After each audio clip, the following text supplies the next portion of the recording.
I don't know who you are. And honestly, I don't need to know. But if you die on my floor, that's going to be a real problem for me." Those were the first words Knox Sullivan heard when he opened his eyes. Not the voice of Ronan, the bodyguard who had been by his side for 15 years. Not the voice of his private doctor, the one he paid tens of thousands a month to keep on call. It was the voice of a girl with flowers still on her hands, kneeling on the floor of a tiny apartment, pressing an old faded towel against his wounds to stop the bleeding. 24 hours ago, Knox Sullivan had been standing in the most expensive room in Chicago, listening to a lawyer read his name as the sole heir of the Sullivan Empire, a family whose name alone could silence an entire city. Now he was lying here, on the cold floor of a stranger's home, blood seeping through the cloth, and the woman saving his life was the only person in the world who had no reason to want him dead. If this story moved you, hit that like button to show your support. Share this video with someone who needs to hear it, and subscribe to our channel so you never miss the next story. This story begins right here.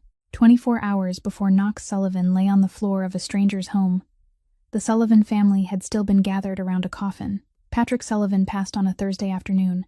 After more than 2 years fighting a disease he never once allowed himself to name. He lay on a bed, placed in his study inside the Sullivan estate, not in a hospital.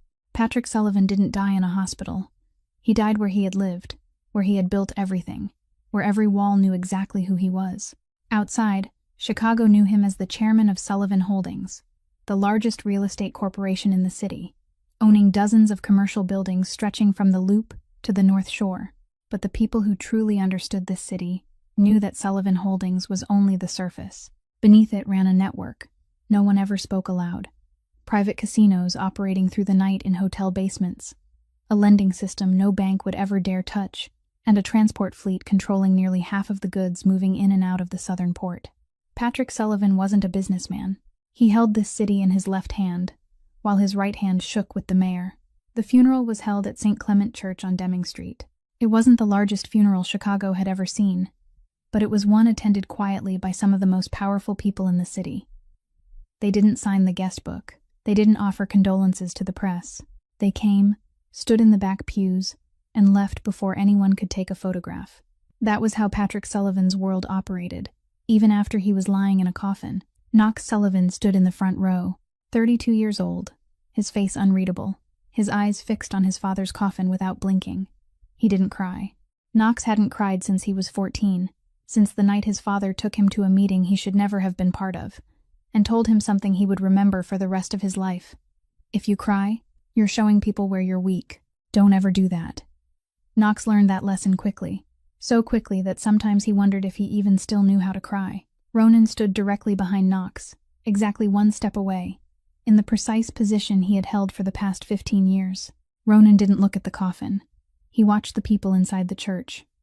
That was his job. On the other side of the aisle, Gerald Sullivan sat in the second row, Patrick's younger brother, 55 years old, his hair gone gray too early, his face carrying the permanent expression of a man who believed he deserved more than what life had given him. Gerald looked toward the coffin, but his eyes didn't stay there. They settled on Knox. He watched his nephew the way a man looks at something that should have belonged to him, the way he looks at a chair he had waited his entire life to sit in, now claimed by a 32-year-old who had never had to spill blood to keep anything. Trent sat to Gerald's right, 28 years old, broad-shouldered, his hands gripping the edge of his seat as if he were holding something back. Trent was like his father in anger, but unlike him in that he didn't know how to hide it. Shaw sat to the left, 25, quieter, his eyes drifting across each face in the church before leaning in to whisper into his father's ear. Gerald listened, gave a small nod, then looked back at Knox. Brenda stood at the far corner of the church, near the entrance. 60 years old, her hair pulled into a tight bun, her back straight, her hands folded in front of her. She had served as the Sullivan family's housekeeper for more than 30 years, since before Patrick had finished his first building. She knew everything in that house. Who called whom at midnight, who opened the safe when no one was watching, who said one thing and did another. And today, she recognized the look Gerald gave Knox. She had seen that look before, many years ago, when Gerald had looked at Patrick the same way. Back then, Patrick had been strong enough that it didn't matter. But Knox was different. Knox was standing alone. After the funeral, people began to leave the church one by one. Knox remained, placing his hand on the coffin lid. He didn't speak. He didn't pray. He simply stood there, remembering the last words Patrick had said to him 3 days before he died, when he held Knox's hand with a grip so weak it was almost gone. "You're the only one I trust." Knox withdrew his hand from the coffin and walked out of the church. The Chicago afternoon sun fell directly across his face. Ronan followed a step behind, and from across the parking lot, Gerald stood beside his car, watching Knox walk away, then turned to Trent and said something very short, something no one else heard. The reading of the will took place that very afternoon, inside Patrick's study at the Sullivan estate. The room still carried the scent of the medicine Patrick had used during the final months of his life. The hospital bed had been taken away, but the hollow it had left in the carpet remained, as if the room hadn't yet had time to forget the man who had just lain there. Walter Keene sat at the head of the table, with a large brown envelope sealed in red wax in front of him. Walter had been the Sullivan family's lawyer for more than 20 years. He knew exactly what was inside, and he also knew exactly what would happen once he read it aloud. Knox sat across from Walter, his back straight, his hands resting on the table. Ronan stood behind him, close to the wall. Gerald sat on the right, with Trent and Shaw on either side of their father. Brenda stood in the corner of the room, her hands folded in front of her, silent as always. Walter opened the envelope, took out 4 pages, put on his glasses, and began to read.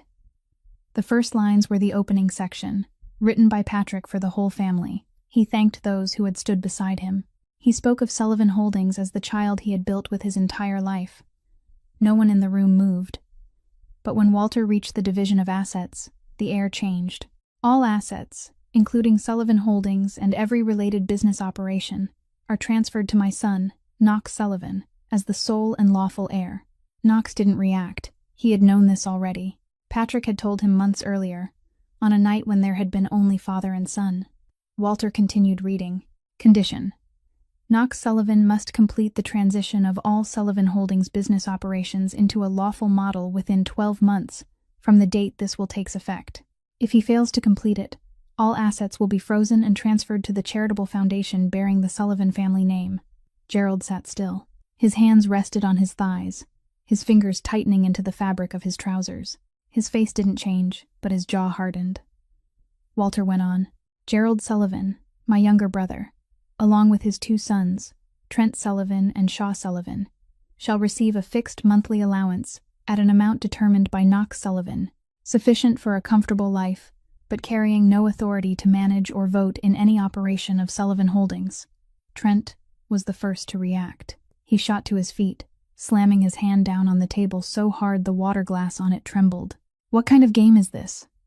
My father worked for this family his whole life, and now we get an allowance like we're dependents living on charity?" Shaw remained seated. He didn't stand. He didn't strike the table. He only looked at Walter with cold eyes, then turned to Knox, then looked down at his own hands again. Shaw was always the kind of man who watched before he acted. Gerald raised a hand, signaling Trent to sit down. Trent didn't sit right away. He stood there for several more seconds, breathing heavily, before finally pulling his chair back and sitting down, his eyes still fixed on Walter as if the lawyer had written the will himself, not Patrick. Gerald turned to Walter, his voice slow, each word clear. "Mr. Keene, was my brother in his right mind when he signed this will? Or did you let him sign it while pain medication had left him unable to understand what he was writing?" Walter looked at Gerald without flinching. Mr. Patrick was completely lucid. The will was signed in the presence of 2 independent witnesses and a notary. I have the full medical records confirming that he had legal capacity at the time of signing. If you wish to review them, I can provide them. Gerald didn't answer. He turned to Knox. Knox looked at his uncle. He knew what Gerald was feeling. He knew that look, that hardened jaw, the way Gerald's hands tightened on his thighs. Knox spoke, his voice neither high nor low. "Uncle Gerald, you won't lack for anything. I'll make sure you and Trent and Shaw live comfortably. My father wanted that." Gerald rose, slowly. He pulled back his chair, buttoned his suit jacket, then looked at Knox with eyes Brenda recognized at once from the corner of the room. It wasn't the gaze of a grieving man. It was the gaze of a man who had just decided something. "Don't speak to me as if I'm an outsider, Knox. I'm not an outsider. I'm the man who stood beside your father before there was a Sullivan Holdings, before there was a single building. when all we had was a wooden table and 2 brothers. You remember that. Gerald walked out of the room. Trent rose and followed his father, his shoulders tense, his steps heavy. Shaw was the last to stand. He folded the handkerchief on the table neatly, then walked out without looking at anyone. The room fell silent. Walter gathered his papers, looked at Knox for a moment as if he wanted to say something, then stopped himself. He lowered his head in farewell and left. Knox remained seated alone. Ronan still stood close to the wall, saying nothing. The 2 men didn't need to speak. They both understood that what had just happened in this room wasn't the end. It was the beginning. Brenda was the last person to leave the room. She cleared the water glasses, set the chairs back in place, and wiped the tabletop. As she passed the chair where Gerald had been sitting, she saw a small, crumpled piece of paper lying beneath it. Gerald had written something while Walter was reading the will, then crumpled it and thrown it down. Brenda picked it up, meaning to toss it into the trash, but her hand stopped. She opened the paper. There was only one handwritten line on it, scrawled so hard the pen had nearly torn through the paper. Brenda read it, folded the paper again, and slipped it into the pocket of her apron. She told no one. But from that afternoon on, she began watching everything Gerald did in that house more closely than before. Gerald didn't return to the Sullivan estate that evening. He drove straight to his private house in Bridgeport, the house he had bought with money he had earned himself before Patrick became the Patrick Sullivan all of Chicago had to remember by name. The house wasn't large and it wasn't small, just enough for Gerald to remind himself that he, too, had once had something of his own before his brother turned everything into family property. Trent and Shaw were already there, waiting for their father. Trent sat at the kitchen table, both hands clenched tight on its surface, still burning with anger from the reading of the will. Shaw leaned against the window, phone in hand, scrolling through messages he wasn't really reading. Gerald entered the house, took off his coat, hung it over the back of a chair, then sat down across from his 2 sons. He didn't speak right away. He poured himself a glass of water, drank slowly, set the glass down, and only then began. Do you know what I've done for the Sullivan family? When my brother started, there were no buildings, no Sullivan holdings, nothing at all. Just 2 brothers and a pile of debt our grandfather left behind. I was the one who went to meet partner after partner. I was the one who sat in rooms no one wanted to sit in. I was the one who endured things my brother never had to endure, because he was sitting high above it all. And now, after everything, do you know what I get? A monthly allowance. Like a hired man. No, worse than a hired man, because at least a hired man has the right to quit. I get paid wages by my own nephew. Trent stood, his chair scraping harshly across the floor. Then we handle Knox, Dad. I don't understand why you're still sitting here talking. Granddad just died, Knox is alone, and Ronan is only one man. We move now, tonight, and it's over. Gerald looked at Trent. There was no anger in his eyes, but there was no patience either. Sit down. Trent didn't sit. Gerald repeated it, his voice lower, heavier. Sit down, Trent. This time Trent sat. You think I don't want to? You think I'm sitting here because I'm afraid? I'm not afraid of Knox. I'm not afraid of Ronan. But I'm not stupid. If we move and leave a trail, everything I've built my whole life will burn in one night. The police don't touch the Sullivan family because they don't have a reason. But if we give them one, they won't let go. And the partners, the people doing business with Sullivan Holdings, they're loyal to no one. They're loyal to money. If they see this family falling apart, they'll leave in a heartbeat. Or worse, they'll turn around and bite. Shaw spoke for the first time since his father had come home. His voice was light, even, unhurried. So what do you want to do? Gerald looked at Shaw. Between his 2 sons, Gerald had always known Shaw was the dangerous one. When Trent was angry, the whole house knew it. But when Shaw was angry, no one saw it until it was too late. I spoke with McGuire and Devlin this afternoon, right after the reading of the will. McGuire and Devlin were 2 of Patrick's oldest underground partners, the men who controlled the lending operation and the private casinos. They were tied to Sullivan Holdings not out of affection, but because Patrick had kept them making money without anyone touching them. Neither one of them wants Knox to legalize everything. Do you understand why? Because legalization means books. It means audits. It means taxes. It means everything they've hidden for the past 20 years gets dragged into the light. They're more afraid of Knox than they are of me, and frightened men are willing to listen, Gerald went on. McGuire had agreed to support Gerald if Gerald could guarantee that everything would go back to the way it had been. Devlin was more cautious, but he hadn't refused. Those two men were powerful enough to pull the smaller partners along with them. But before I speak to anyone else, I need Knox gone. Not dead. Just gone long enough for me to sit in the executive chair, steady everything, and by the time Knox comes back, it'll be too late. Gerald turned to Shaw. You track Knox's schedule this week. Know where he goes, whom he meets, what time, and whether anyone is with him. I need a moment when his guard is lowest. Shaw nodded. He had been watching Knox even before his father asked. That was Shaw's instinct. He took out his phone, scrolled through a few notes, then said, After the funeral, Knox has a habit of going to the cemetery alone in the evening. He doesn't take anyone except Ronan. But if Ronan is separated from him, Knox will be alone there, on the way back through the southern stretch of Lincoln Park. That area is empty after 9 o'clock at night. Gerald tapped his fingers on the tabletop, slow and steady, as though counting a beat. Not separated from Ronan. If he's separated, Ronan will get suspicious. He has to be sent away. There has to be a reason strong enough for Ronan to leave Knox on his own without questioning it. Shaw looked at his father. Uncle Patrick's final wish. Tell Ronan that Uncle left a box at a bank in the suburbs, and asked Ronan to retrieve it because he trusted only Ronan. Ronan was more loyal to Uncle Patrick than anyone. If he hears Uncle Patrick's name, he'll go without asking twice. Gerald looked at Shaw, then gave a slow nod. Good. But our own men don't do it. Trent, find outsiders. No one who knows our faces. No one connected to Sullivan. Make it look like a street robbery. Clean. Trent smiled for the first time that day. I know who to call. Gerald called Ronan the next morning at exactly 8 o'clock, while Ronan was sitting in the car waiting for Knox in front of the estate. Gerald didn't circle around the matter. He spoke in the voice of a grieving brother, in the voice of an uncle trying to fulfill his brother's final wish. Ronan, my brother left a box at the First Midwest Bank branch outside Joliet. I don't know what's inside, but Patrick said he trusted only you. He repeated it again and again before he died, that the box had to be retrieved by you personally, no one else. You knew my brother. He didn't trust banks, didn't trust lawyers, only trusted his own people. Ronan was silent for a while. Joliet was nearly an hour's drive from Chicago. If he went to pick it up, he would have to leave Knox for at least 2 or 3 hours.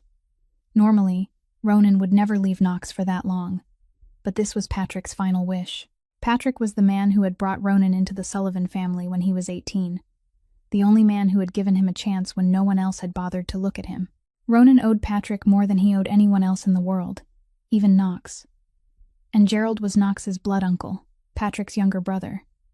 There was no reason to be suspicious. I'll go this afternoon, Mr. Gerald, but I need to tell Knox first. No need. Go and come back. It won't take long. Knox has enough to deal with after the funeral. Don't add anything else to his plate. Just pick it up and bring it back. I'll open it with Knox. Think of it as the last gift my brother left behind. Ronan agreed. That afternoon, he drove out to Joliet, and that was the greatest mistake of his life. Knox didn't know where Ronan had gone. He only received a short message from Ronan saying there was something he needed to handle and that he would be back before evening. Knox didn't ask more. He trusted Ronan, and Ronan had never given him a reason not to. Late that afternoon, Knox drove to Rose Hill Cemetery alone. It was the first time he had returned since the burial. The cemetery was quiet, with only a few scattered visitors at graves in the distance. Knox stood before his father's grave and said nothing. He wasn't the kind of man who talked to headstones. He simply stood there, looking at Patrick Sullivan's name carved into the stone, and thought about the 12 months ahead. 12 months to turn the empire his father had spent a lifetime building into something clean. Knox knew that was what his father wanted. But he also knew it was the very thing that would make a great many people wish he didn't exist. Knox left the cemetery after dark. He drove south along Ravenswood, the route he often took because there was less traffic and fewer red lights. Through the southern stretch of Lincoln Park, tall trees lined both sides of the road. The streetlights were sparse, and no restaurants or stores were open. Knox was driving at about 50 miles an hour when he saw a small truck parked across the road, its lights off. He slowed down. His first instinct was to reverse, but when he looked in the rearview mirror, a second car had already blocked the road behind him, tight against the back of his vehicle. Knox understood at once. He reached toward the passenger seat for his phone, but it was in the pocket of his coat on the back seat. The left door was yanked open. Knox saw 3 figures, their faces covered. Then came darkness. When Knox opened his eyes, he didn't know how long he had been lying there. It could have been 1 hour. It could have been 3.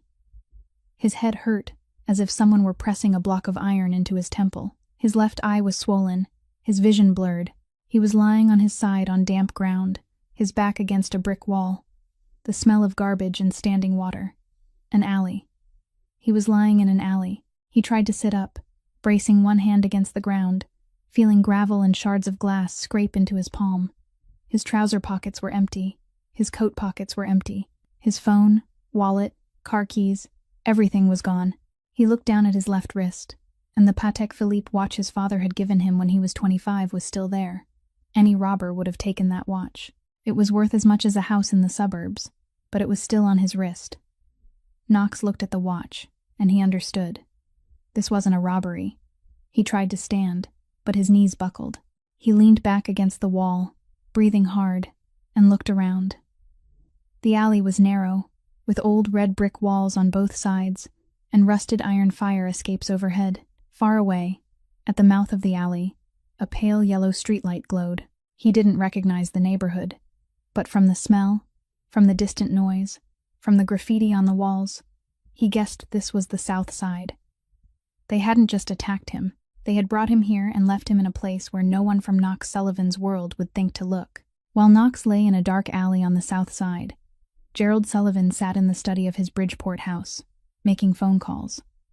He called McGuire first. Knox has disappeared. I don't know where he went, but he isn't at the estate. He isn't answering his phone, and his car is no longer at the cemetery. Maybe he ran off because the pressure was too much. You know how it is. The boy has never had to carry anything heavy in his life. Then he called Devlin and said the exact same thing. Finally, he called Walter Keene. Mr. Keene, I need to inform you that Knox is currently unreachable. As the eldest man in the family, I'll temporarily run Sullivan Holdings until Knox returns. I believe this is what my brother would have wanted. Walter was silent for a very long time on the other end of the line. Then he said, I acknowledge that, Mr. Gerald. But the will names Knox as the sole heir. Any management decision you make during this time is temporary, and may be overturned by Knox when he returns. Gerald smiled, though Walter couldn't see it. Of course, temporary. I'm only keeping the chair warm for my nephew. He set the phone down, leaned back in his chair, and looked up at the ceiling. For the first time in 30 years, Gerald Sullivan felt the house grow larger. June Calloway left the diner close to 12 o'clock at night. Her shift as the kitchen helper had run longer than usual, because the head cook was out sick, and June had to handle the final cleanup. Flour still clung to her hands, the smell of cooking oil hung in her hair and on her clothes, and the soles of her old sneakers were so worn down that she could feel every pebble beneath her feet as she walked. June didn't drive because she didn't have a car. She walked 15 minutes from the diner to her small apartment on the South Side, along a route she had taken hundreds of times, familiar enough that she knew where she should walk faster, where she should avoid, and where it was best to pretend she hadn't seen anything. She was passing the alley between 2 old red brick buildings when she heard a groan, soft, broken, like someone trying to speak but not having enough strength. June stopped. Her first instinct was to keep walking. The South Side at midnight, a young woman walking alone, a strange sound coming from a dark alley. Anyone with even a little common sense would keep moving and not look back. June knew that. She had lived in this neighborhood long enough to know the rule. If it isn't your business, don't get involved. But June wasn't only a young woman walking home. She was a nurse. Or more exactly, she used to be a nurse. 2 years working in the emergency room at Stroger Hospital, the place that took in more emergency cases than anywhere else in Chicago, had given her an instinct no one could teach. When she heard someone groaning in pain, she couldn't walk away. Not because she was brave, but because she had once stood beside hospital beds and watched people die, and each time, she had wondered whether someone had heard them calling out earlier and chosen to leave. June turned back. She stepped into the alley slowly, her back pressed close to the wall, her eyes trying to adjust to the dark. She saw a man lying on his side on the ground, his back against the brick wall, his head lowered. His white shirt was wrinkled and dirty, with stains spread across the shoulder and chest. His face was swollen, his left eye bruised, and there was a long scratch across his forehead that had already dried. June crouched beside him and pressed 2 fingers to his wrist to check his pulse. Weak, but steady.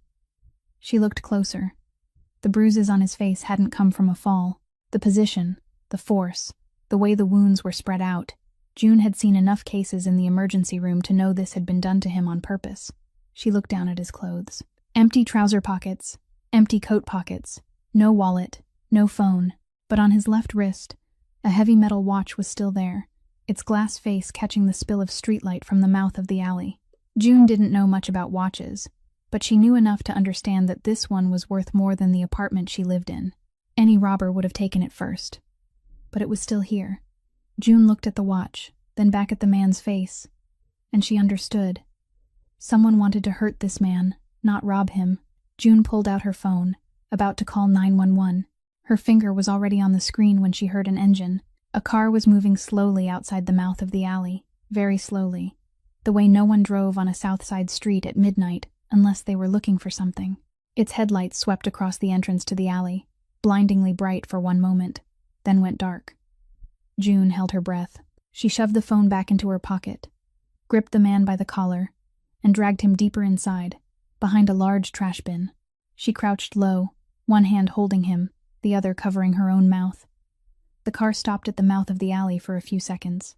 June heard a window roll down, then silence, then the window roll back up, then the car drove away. June waited 2 more minutes. No more cars. She stood and looked toward the mouth of the alley. The street was empty. She looked back at the man. He was still unconscious, his breathing shallow. June knew she couldn't leave him here. If that car came back, or if the people who had put those wounds on his face came back to check, he wouldn't live until morning. And she also knew that calling the police right now might not be the best choice. If this were the kind of thing the police could fix, that watch wouldn't still be on his wrist. June did the only thing she could do. She pulled the man to his feet, slung his arm over her shoulder, and half dragged, half carried him for 2 blocks back to her apartment. He was much heavier than she had expected.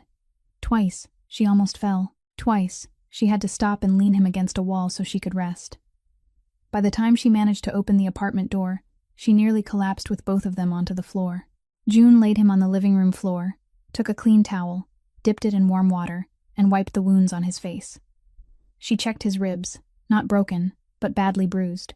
She checked his head. The scratch on his forehead wasn't deep, but it needed to be kept clean. She took out the small first aid kit, the one she had always kept at home since her nursing days, bandaged the wound, and placed a wet cloth over the swelling. Knox opened his eyes while June was wiping the dried blood from his forehead. He looked up, his vision blurred, trying to focus. He saw a low ceiling, a yellow light bulb, and the face of a woman he had never met bending over him, holding an old towel that had faded with use. Knox tried to sit up, but his body wouldn't allow it. He opened his mouth, his voice hoarse, almost soundless. "Don't call the police. They won't be able to help." June looked at him. She didn't ask why. She didn't ask who he was. She didn't ask who had done this to him. She simply placed her hand on his chest, pressed gently to make him lie back down, and said, "Stay still. I'm not done." Knox opened his eyes and didn't recognize where he was. That had never happened to him before. For 32 years, every morning when Knox woke up, he always knew exactly where he was lying, who was standing outside the door, and what would happen that day. But this morning, he was lying on a thin blanket spread over a cold tile floor, looking up at the ceiling and seeing a leak stain as wide as a hand, brown around the edges and yellowed, as if it had been there for a very long time and no one had bothered to fix it. The wall to his right was peeling, the white paint flaking away to reveal an old layer of blue beneath. Knox turned his head to the left, and pain stabbed through the muscles of his neck. Beside him sat a glass of water and 2 slices of bread on a plastic plate. There was no one in the room. Knox lay still for a while longer, trying to piece together what had happened. The cemetery, Ravenswood, the blocked road, darkness, then a woman's voice, and the old towel on his forehead. He looked down at himself. His shirt had been unbuttoned, the bruise along his ribs bandaged with clean cloth, the scratch on his forehead dry and wiped free of blood. Someone had taken care of him, carefully, properly, not in the way an ordinary person would know how to do. He tried to sit up. His knees hurt, his ribs throbbed, but he managed it. He looked around. The apartment was small, very small. Knox guessed no more than 30 square meters. The living room, kitchen, and dining area were all one space. A small wooden table sat against the wall, with a few thick books and a cloth bag on top of it. In the corner of the kitchen was an old gas stove, several pots hanging on the wall, and a refrigerator, whose motor was louder than the traffic outside. The only window opened onto the brick wall of the building next door, less than 2 meters away. Nothing in this apartment was expensive, but everything was clean, everything was orderly, everything had been cared for by someone with the habits of a person who knew that if she didn't take care of things herself, no one else would do it for her. Knox looked down at the glass of water and the 2 slices of bread. He realized this might be all the woman could leave for him, without affecting her own meal. He picked up the glass, drank slowly, then ate the bread. For the first time in his life, Knox Sullivan ate a breakfast with no one serving him, no Brenda carrying in a tray, no private chef cooking his eggs to the exact doneness he liked. 2 slices of white bread, no butter, nothing at all, and he finished them. Knox spent that entire day alone in the apartment. He didn't go outside because his body wouldn't allow it yet, and because he was clear-headed enough to know that if the men who attacked him last night were looking for him, stepping onto the street would be the quickest way to be found. He had no phone to call Ronan. He had no wallet, no money, nothing except the watch on his wrist and the wrinkled clothes on his body. Knox Sullivan, heir to the Sullivan Empire, was sitting on the floor of a South Side apartment with no way to call anyone. Night fell. The door opened. June stepped in and didn't look at Knox right away. She took off her shoes, left them by the door, and went straight to the kitchen to wash her hands. Her hands were dirty, with earth still caught under her fingernails. Her hair was tied high, a few loose strands sticking to her forehead. She was tired. Knox could see that clearly in the way she walked, in the way her shoulders sagged slightly, in the way she washed her hands more slowly than normal. When June finished washing, she dried her hands on a towel, then sat down at the table. She opened a small tin box, took out several crumpled bills, smoothed them one by one, counted them, then put them back into the box. She didn't count much. Knox couldn't see clearly, but he knew it wasn't a large amount of money. June closed the box, sat still for a moment staring into empty space, then stood and opened the refrigerator to take out food for cooking. From beginning to end, she didn't say a single word to Knox. Not because she was angry, but because she was so tired she no longer had the strength to talk to a stranger lying on her floor. Knox watched everything. He said nothing. He only watched. At around 9 o'clock at night, the door opened again. A young man walked in, a backpack over his shoulder, his hair slightly messy, his face still young but his eyes older than his years. Miles Calloway, 19 years old, June's younger brother, a first-year engineering student at the community college. Miles stepped inside, saw Knox sitting against the wall in the living room, and froze. His eyes widened, his backpack slipping from his shoulder and dropping to the floor. "June, who is this?" June looked out from the kitchen. "I found him in the alley last night, badly hurt. I gave him first aid. He's staying here temporarily until he gets better." Miles looked at Knox, then at his sister, then back at Knox again. "Are you kidding me? You don't know who this man is. You dragged a stranger home in the middle of the night on the South Side?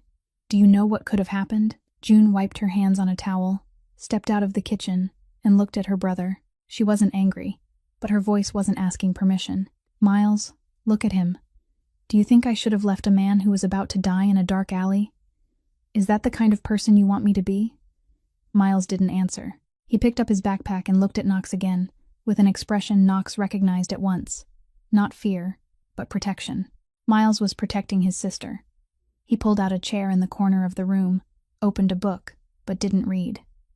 Every few minutes, his eyes flicked toward Knox.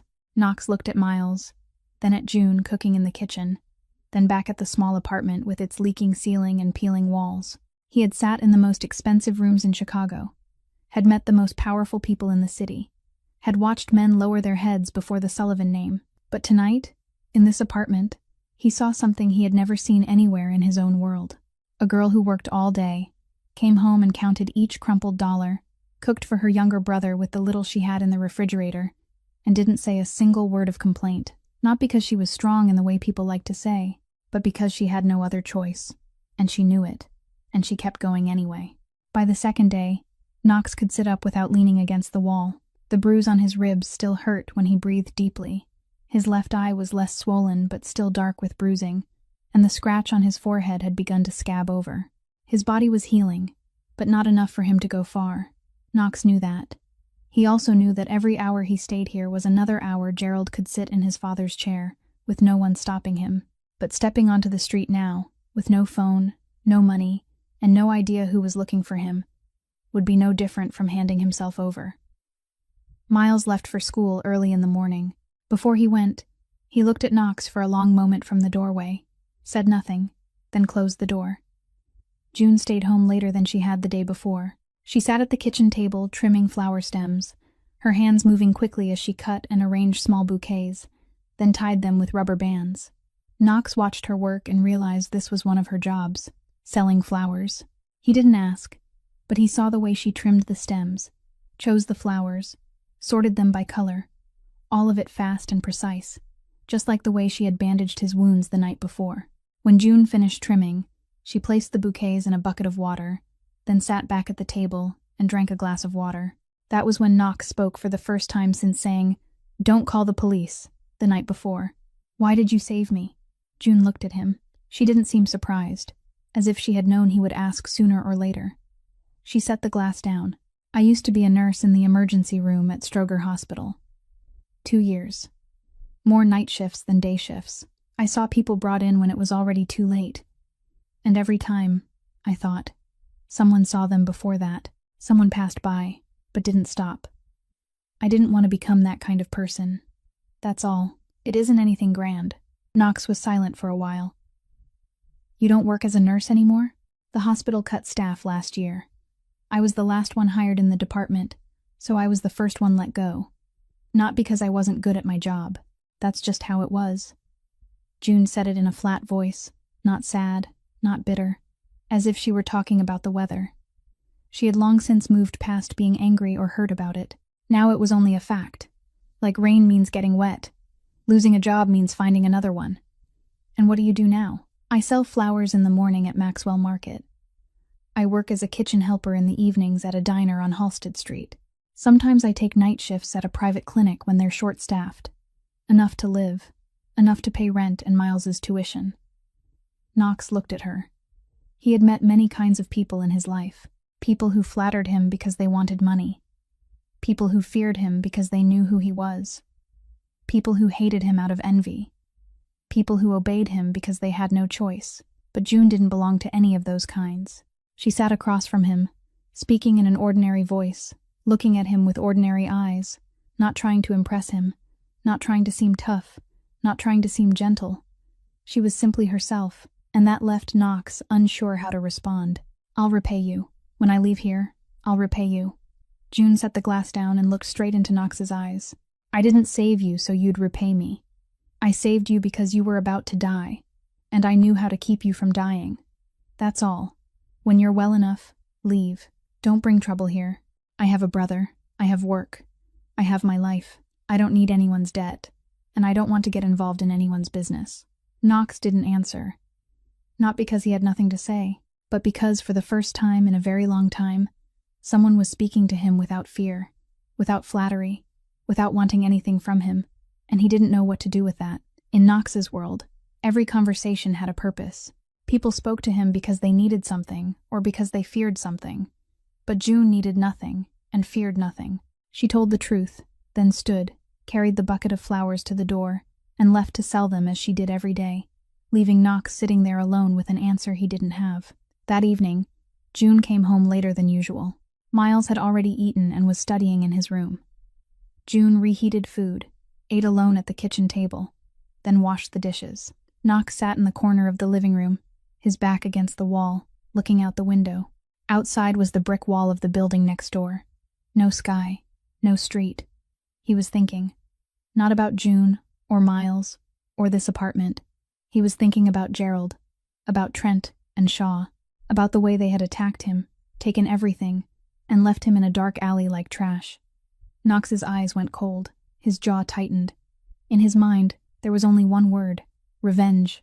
He thought of the people he knew, the people who could help him move quickly and cleanly, and Gerald would never sit in his father's chair for one more day. June came out of the kitchen holding a glass of water, intending to go to her room. She passed Knox. She didn't stop, but she looked at him. Only for a moment, long enough to see his eyes. She had seen those eyes before, many times in the emergency room. In patients who came in with wounds someone else had given them, and while they lay on the hospital bed, their eyes changed. No more pain, no more fear, only coldness. And people with those eyes usually left the hospital and never came back, because they went to do something no one could come back from afterward. June stopped. She looked at Knox for another moment, then said, her voice quiet, not advising him, not lecturing him, simply speaking. I saw that look in the emergency room, many times. People with that look usually don't come back. Then she stepped into her room and closed the door. Knox sat still. He didn't look after her. He looked down at his hands, the same hands that, just seconds earlier, had been clenched so tightly his nails had left marks in his palms. Slowly, he opened them. June's words echoed in his mind, not because they were profound or philosophical, but because she had spoken them in the voice of someone who had seen too many people walk down that road and never return. She didn't try to stop him. She only told him what she had seen. That night, Knox didn't sleep. He sat against the wall until morning, and when dawn began to rise, when the streetlights slowly went out and the sound of early traffic started moving outside, Knox had changed his plan. Not because June had convinced him. No one convinced Knox Sullivan. But because he realized that if he chose the path of violence, he would become exactly like his father. And his father had died in a sickbed, in a beautiful room, feared by everyone, but trusted by only one person. Knox didn't want to end that way. Ronan arrived at the First Midwest Bank branch in Joliet at 3 o'clock the previous afternoon, exactly as Gerald had said. He went to the counter, presented his identification, and requested access to the box Patrick Sullivan had left behind. The bank employee checked the system, checked it again, then shook his head. There was no box under the name Patrick Sullivan. No box under the Sullivan name. No record of any kind connected to the Sullivan family at that branch, either now or in the past. Ronan stood at the teller counter, looking at the bank employee, and in that moment, everything arranged itself in his mind like puzzle pieces he had deliberately refused to see. Gerald had sent him away. Gerald had said this was Patrick's final wish. Gerald had told him there was no need to tell Knox. And Knox wasn't answering his phone, wasn't responding to messages, and Knox's car was no longer at the estate. Ronan left the bank, sat in his car, and called Knox again. No one answered. He called again. No one answered. He called the estate, and Brenda picked up. Ronan asked where Knox was. Brenda was silent for a moment, then said, "Mr. Gerald said Knox went somewhere, and no one knows where. Mr. Gerald is sitting in Mr. Patrick's study." Brenda said the last sentence softly, as if afraid someone might hear. But it was enough for Ronan to understand. Gerald had taken Patrick's chair. Less than 2 days after the funeral, Ronan drove back to Chicago that very night. He didn't return to the estate. He didn't call Gerald. He went straight to Rose Hill Cemetery, the last place he knew Knox had gone. In the cemetery parking lot, he found Knox's car. The doors were unlocked, the keys were gone, and the interior had been searched. Ronan checked carefully. There was no serious sign of violence inside the car, but a car abandoned in the middle of the night while Knox disappeared had only one explanation. Ronan sat in Knox's car for 10 minutes, both hands gripping the steering wheel, his jaw clenched. He had protected Knox since Knox was 17 years old, 15 years without letting anyone touch a hair on Knox's head. And he had been fooled by a phone call from the blood uncle of the man he had sworn to protect. Ronan had no time to be angry. He needed to find Knox. He drove to the security facility Sullivan Holdings used to monitor cameras in the areas surrounding the family's properties. Rose Hill Cemetery fell within their coverage. Ronan used his access and spent nearly 4 hours reviewing camera footage from the previous afternoon. He saw Knox's car leave the cemetery. He saw Knox's car turn onto Ravenswood. Then, at the final camera angle before Ravenswood left the coverage zone, he saw 2 vehicles block Knox's car from the front and the rear. After that, there was no more footage, but the direction those 2 vehicles took after leaving the scene was south. The south side. It took Ronan another half-day to narrow the search. He drove down to the south side, passing street after street, alley after alley, asking people he knew in the area. A grocery store owner on Ashland Street remembered seeing a young woman helping a tall man walk past at midnight, the man looking as if he were about to collapse. He pointed toward the apartment building at the end of the street. Ronan found Knox on the afternoon of the third day.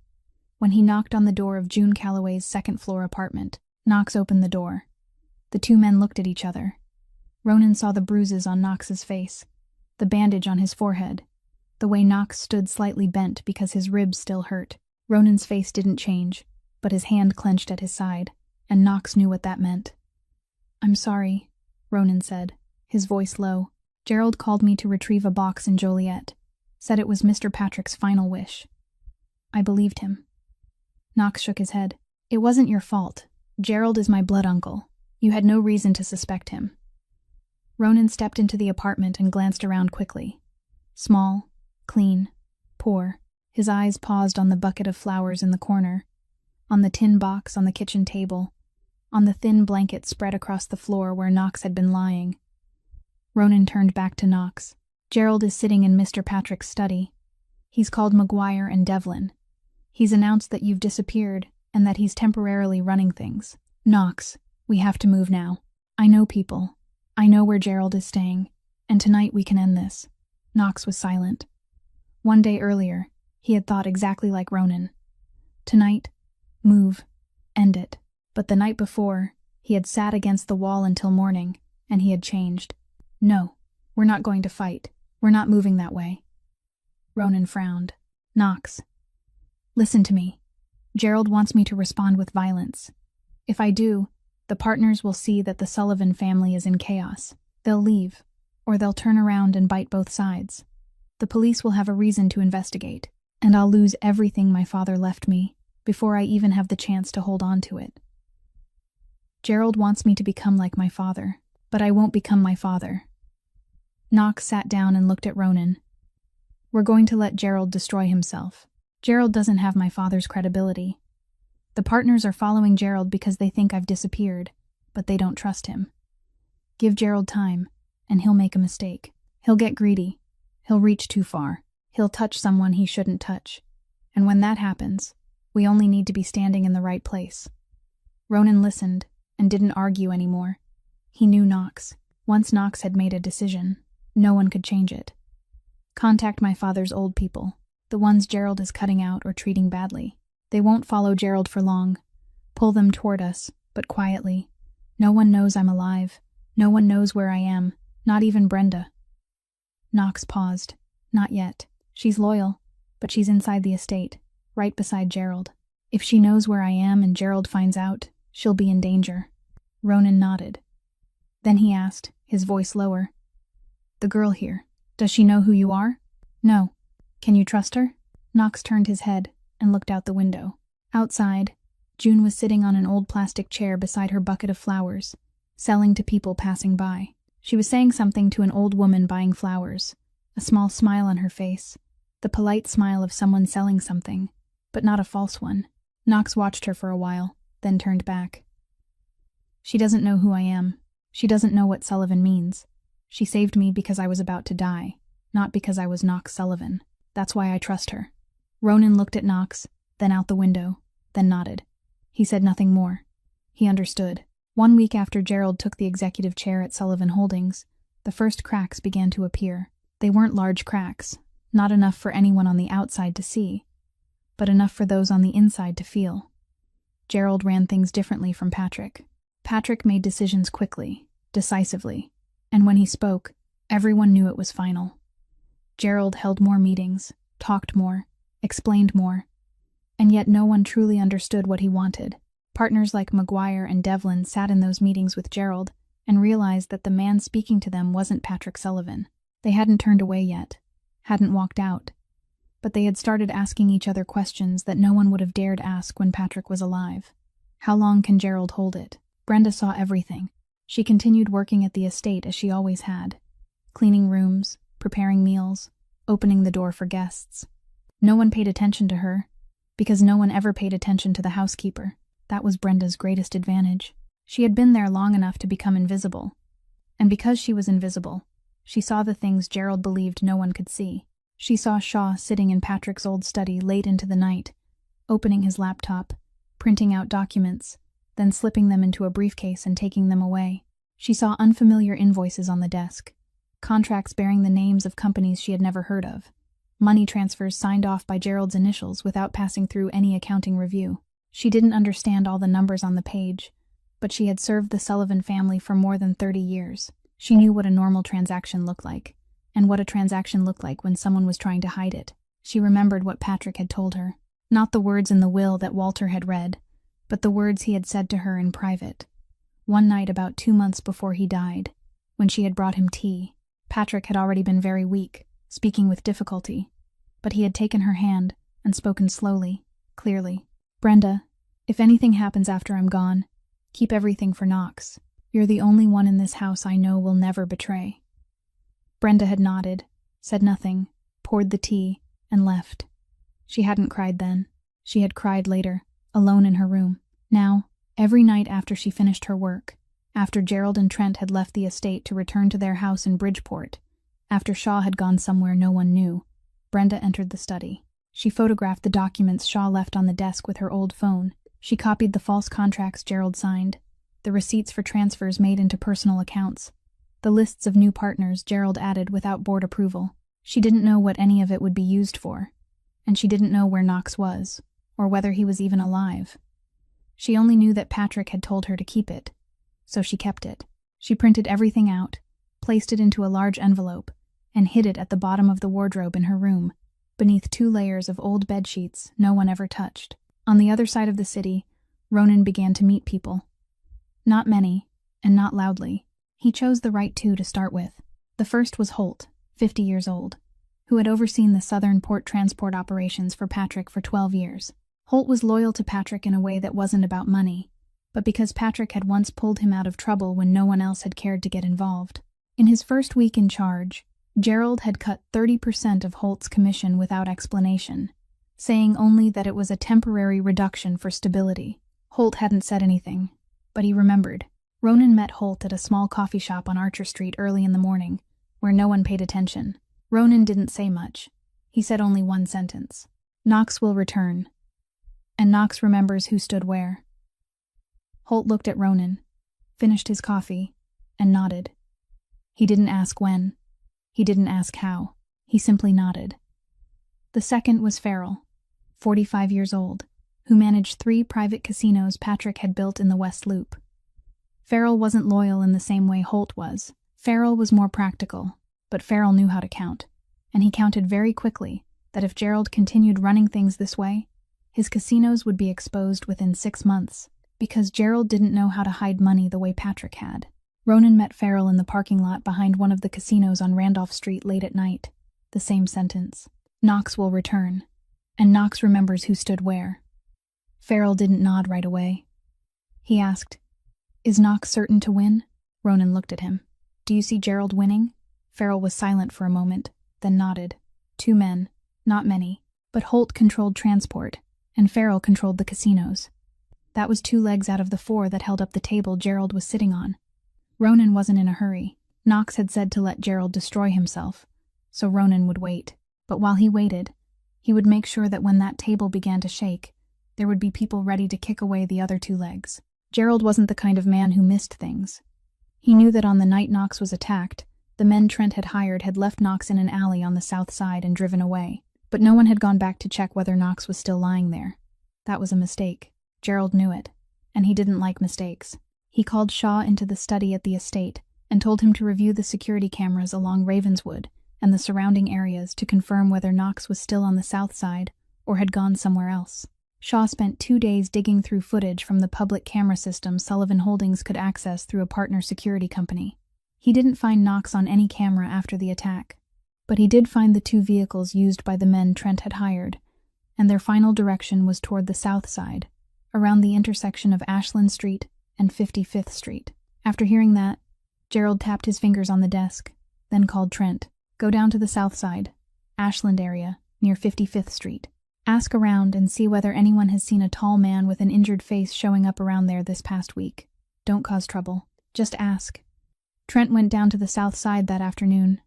He wasn't good at asking gently, but he knew how to make people answer. He went into several small shops on Ashland Street asked store owners, asked people sitting outside their homes. Most shook their heads. But a woman who ran a small grocery on the corner remembered. She said she had seen a young woman helping a tall man walk past about a week earlier, late at night, the man looking injured. She remembered because in this neighborhood, seeing an injured man at midnight wasn't strange, but seeing someone stop to help was very strange. She pointed toward the apartment building at the end of Ashland Street. Trent asked more, and the woman said that the girl often sold flowers on the corner in the morning, near the laundromat. Trent found June easily. She was sitting on a plastic chair beside a small flower stand. Several buckets of flowers set out on the sidewalk, selling to people passing by. Trent parked a few meters away, got out, and walked straight toward June. He wasn't sure whether this girl was connected to Knox, but he wanted to test her, and Trent's way of testing was to threaten first and ask later. He stood in front of the flower stand, looking down at June. June looked up and saw a strange man, broad-shouldered, cold-eyed, standing directly in front of her with no sign that he wanted to buy flowers. He asked, his voice not loud but heavy, "Have you lived here long?" June looked at him. "Do you want to buy flowers?" Trent didn't answer. He looked around, looked at the apartment building behind her, then looked back at June. Did anyone strange come here last week? A tall man, injured face, clothes that didn't look like he belonged around here? June kept her face calm. On the south side, someone gets hurt every night. I don't keep track. Trent looked at her for a few more seconds, then reached out and shoved the flower stand hard. The table overturned, the water buckets tipped over, flowers scattered across the sidewalk, and water spread across the pavement. June shot to her feet, the plastic chair falling backward. Trent stepped closer to her, his voice low. "If there's a stranger here, you should tell me. I'll come back, and next time I won't ask as politely as I did this time." Just then, Miles came walking from the end of the street, backpack over his shoulder, earphones still in. He saw the flower stand overturned, saw his sister standing in front of a strange man, and he didn't need to know what was happening. Miles threw his backpack to the ground, ran over, and stood straight in front of June, face to face with Trent. "What are you doing to my sister?" Trent looked at Miles, a 19-year-old kid, thin, almost a head shorter than him, standing there trembling but refusing to back away. Trent gave a cold smile, pushed Miles aside with one hand as if moving a door out of the way, then turned and walked back toward his car. He didn't look back. He had seen enough. This flower girl knew something, or she knew nothing. But either way, he had marked the location.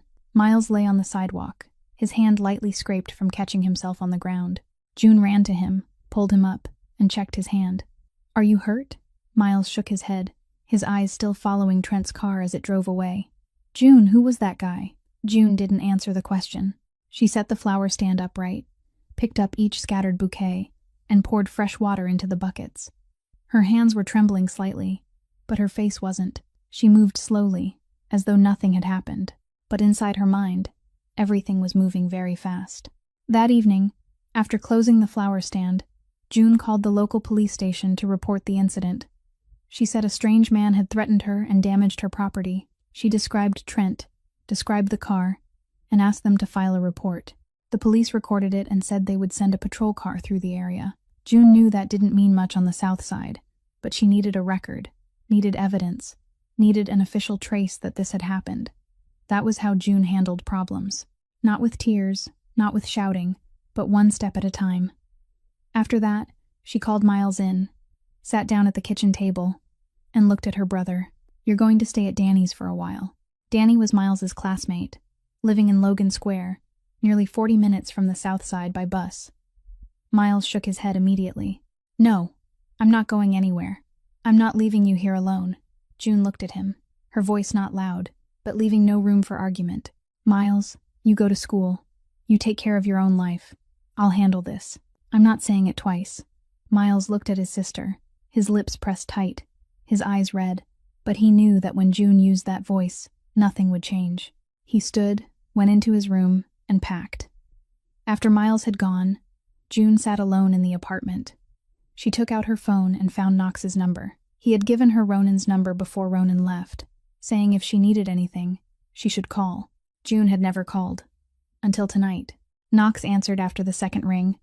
June spoke, her voice calm, each word clear. Someone came and destroyed my flower stand this afternoon. A large man, driving a black car, asking about an injured man in this neighborhood. I don't know who he is to you, but I'm making one thing clear to you. I saved you because you're human, not because I wanted to get involved in your business. I have a brother. I have my life. Don't bring your trouble here anymore. Knox listened, silent for a very long time. June thought he had hung up.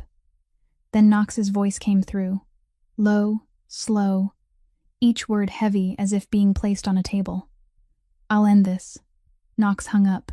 June looked at the phone, then set it down on the table. She didn't know what that sentence meant in Knox Sullivan's world, but she knew that voice. It wasn't the voice of a promise.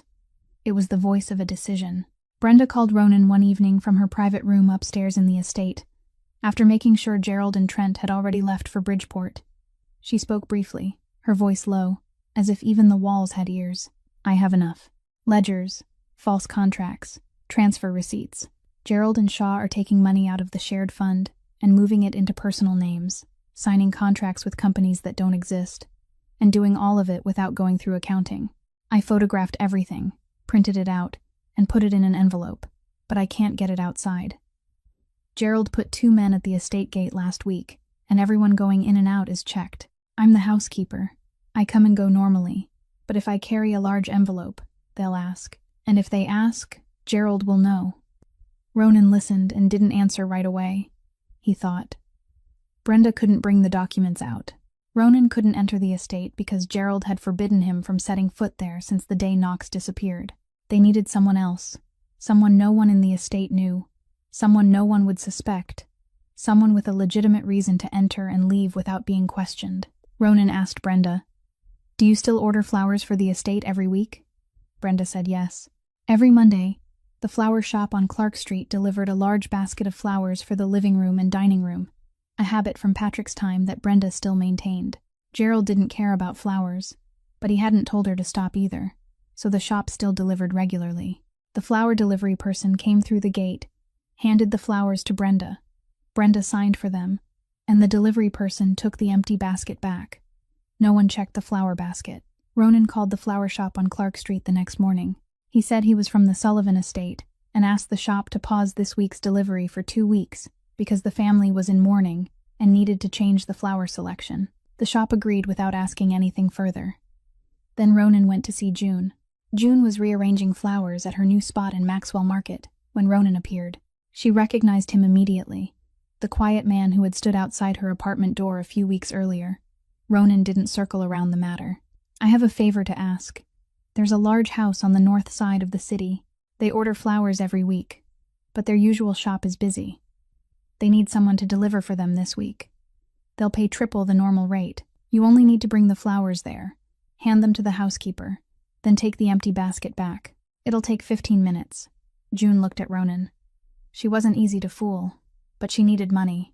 Her kitchen helper shift had been cut that week because the diner had fewer customers, and flower sales at her new spot in the market weren't stable yet because her regular customers didn't know she had moved.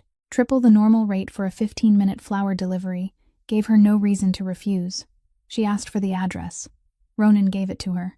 June didn't recognize it as the Sullivan estate because she had never been to that neighborhood, and the Sullivan name meant nothing to her. On Monday morning, June brought the flower basket to the estate. She took the bus, holding the large basket of flowers on her lap for 40 minutes. When she arrived, she saw a house larger than anything she had ever seen on the south side. A high iron gate, 2 men standing guard. She said she was there to deliver flowers to the housekeeper. They looked at her, looked at the basket, called inside to confirm, then opened the gate and let her in. Brenda met June at the side entrance. She took the flower basket, checked it quickly, then smiled. Beautiful flowers. Thank you. Wait here a moment. I'll get last week's basket for you to take back. Brenda carried the flower basket inside. Less than 2 minutes later, she returned and handed June the old basket.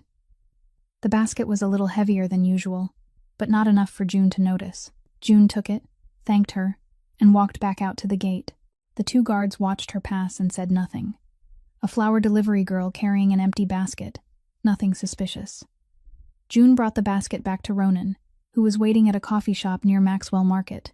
Ronan thanked her, paid her, then took the basket away. June didn't ask anything more. She took the money, slipped it into her pocket, and went back to selling flowers. But that evening, when June came to the place where Knox was temporarily staying, a small room Ronan had rented in Pilsen so Knox would no longer remain at June's place after the incident with Trent, she saw Ronan opening the envelope taken from the bottom of the flower basket. Inside was a thick stack of documents, printed pages, screenshots, ledgers. Knox sat across from him, reading each page. June stood at the door, looking at the envelope, looking at the familiar flower basket she had carried back that morning. And she understood. She understood what that large house was. She understood why Ronan had asked her. She understood why the usual flower shop had suddenly been busy. And she understood that she had just walked into a house full of dangerous people and carried something out that, if discovered, would have left her with no one to protect her. June stepped into the room and stopped in front of Knox. Her voice didn't tremble, but it was colder than Knox had ever heard it. "You used me. You asked me to deliver flowers, but what I carried out wasn't flowers. You didn't tell me beforehand.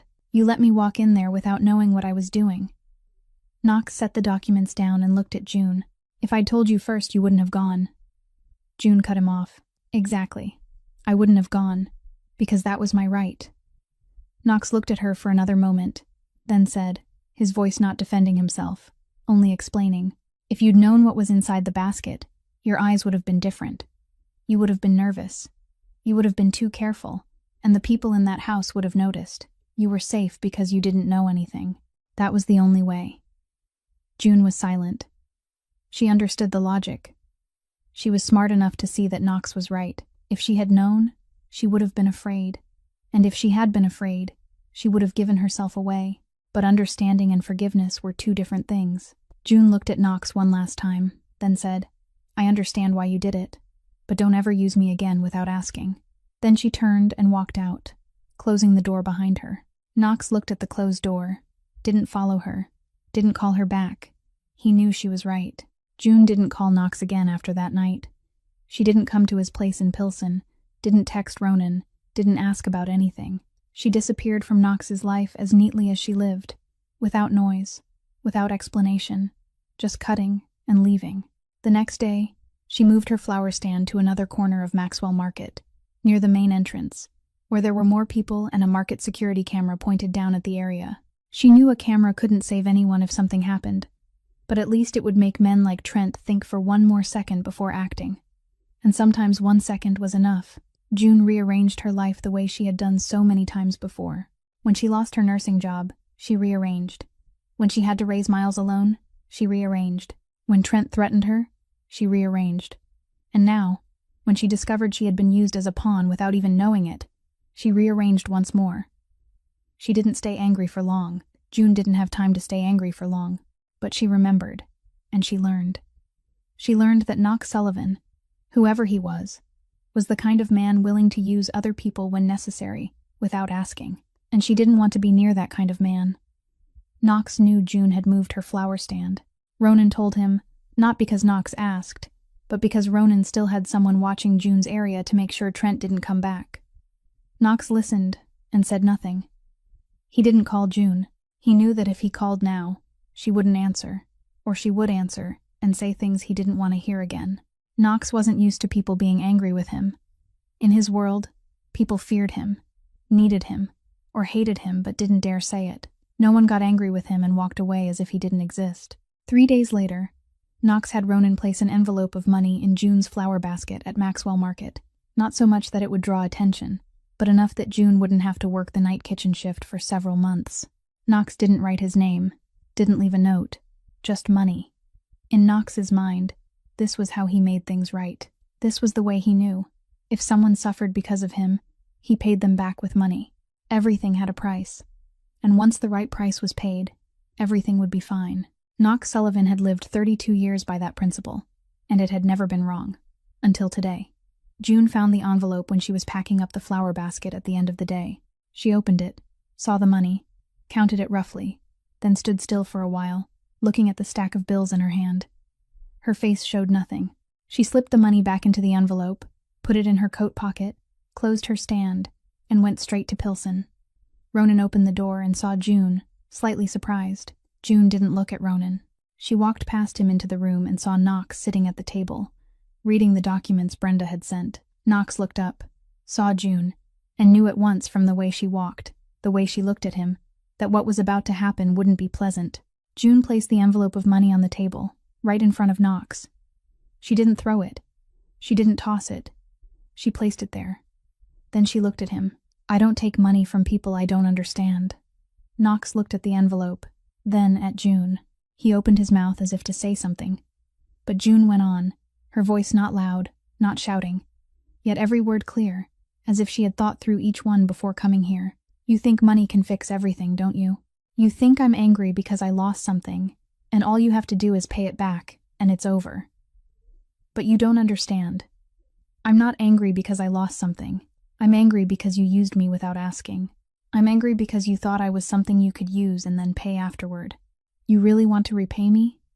Then don't bring trouble into my life anymore. That's enough. I don't need anything else." Knox sat still. He looked at June, then at the envelope of money on the table, then back at June. He said nothing. Not because he had nothing to say, but because for the first time, Knox Sullivan realized that what he offered had no value in the eyes of the person standing before him. He was used to money opening every door, buying every silence, erasing every mistake. But June wasn't selling him anything. She hadn't saved him for money.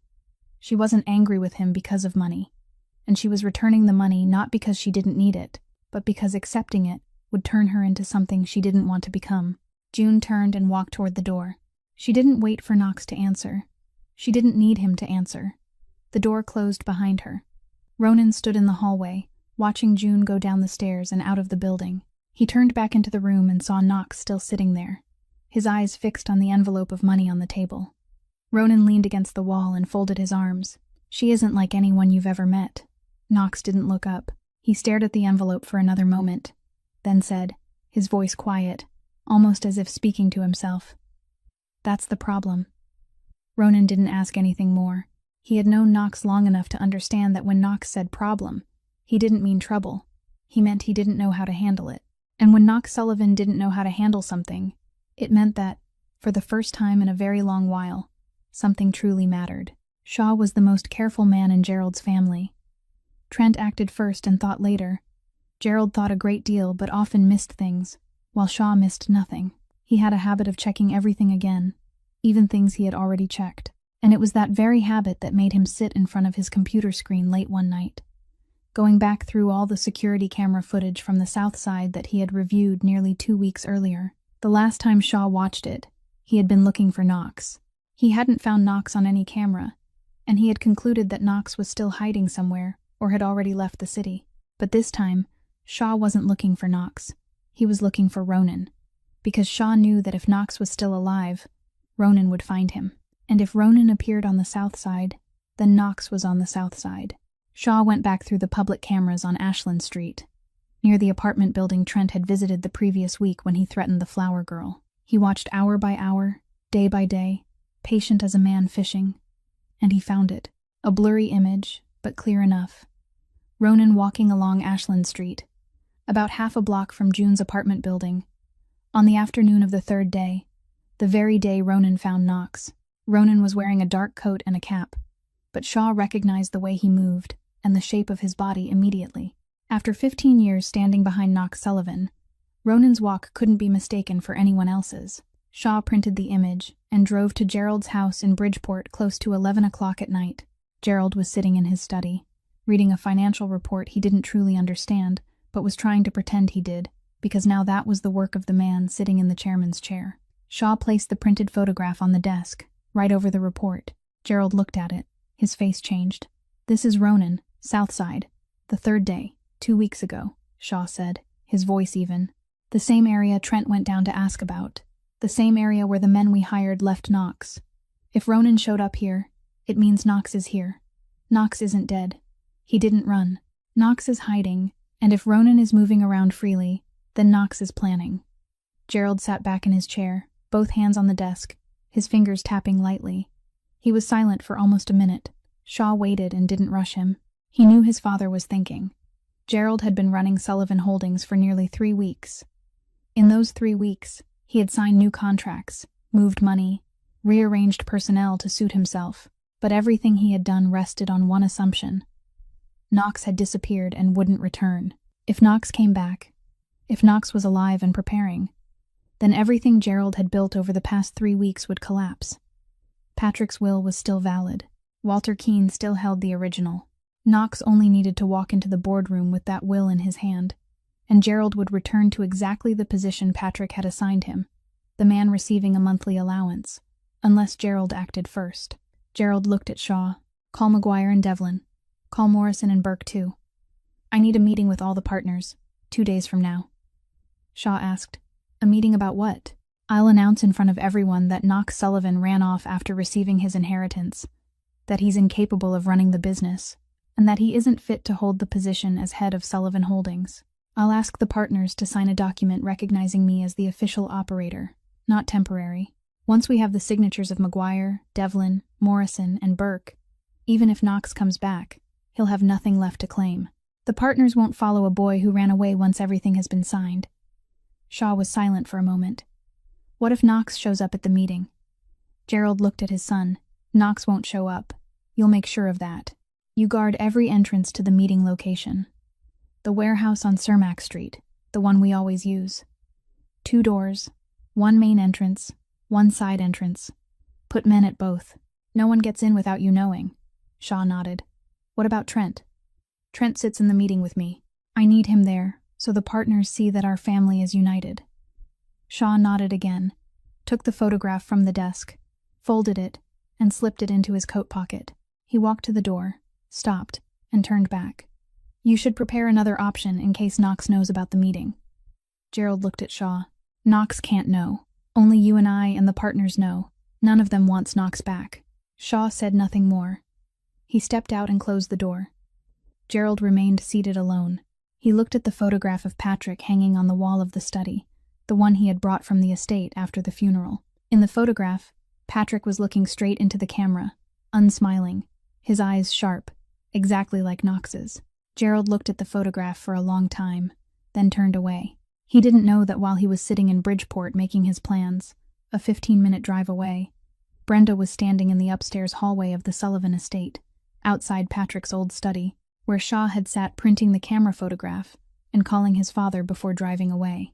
Shaw had closed the door, but hadn't locked it, and Brenda, who had been invisible in this house for 30 years, had stood there long enough to hear Shaw say 2 words, meeting and Cermak Street. Brenda returned to her room, took out her old phone, and sent Ronan a short text. She didn't call, because calls made sound, and the walls of this estate were thinner than people thought. The message had only a few words. Meeting on Cermak Street, 2 days from now. All partners. Ronan received the message close to midnight. He read it, then went straight to Knox's place in Pilsen. Knox was awake, sitting at the table, still rereading the documents Brenda had sent earlier. Ronan placed the phone on the table, the screen lit, Brenda's message clear. Knox read it. His face didn't change, but his hand set the document down more slowly than usual. Ronan said, "The meeting is in 2 days. If Gerald completes this, if the partners sign their names recognizing Gerald as the official operator, then even if you come back with the will in your hand, no one will follow you anymore. We lose everything." Knox looked at the message for another moment. Then he stood, walked to the window, and looked down at the empty Pilsen street at midnight. He stood there for 1 minute, 2 minutes, saying nothing. Ronan waited. Knox turned back. "Call Holt, call Farrell, tell them to be ready. There's no more time to wait for Gerald to make a mistake. We're going to that meeting." Knox called Ronan to Pilsen early the next morning. He needed to meet everyone who had agreed to stand with him. Ronan brought Holt and Farrell, the first 2 men he had pulled in. There were 2 more as well, men Ronan had approached over the past week. Novak, 40 years old, responsible for security across 3 Sullivan Holdings commercial buildings in the Loop, and Whitfield, 52, who managed the lending operation Patrick had built from the ground up. Both Novak and Whitfield had been cut off or pushed aside by Gerald since he took control. Both had nodded when Ronan said Knox would return. The 4 men sat in the small room in Pilsen with Knox and Ronan. 6 men. Not many. Gerald would have Trent, Shaw, and at least 5 partners in the meeting. But Knox didn't need to outnumber Gerald. He needed the right people, in the right places, at the right time. Knox spread a hand-drawn layout of the warehouse on Cermak Street across the table. Holt knew the place, had been there many times when Patrick was alive. The warehouse had 2 entrances, a main door in front and a side door in the back.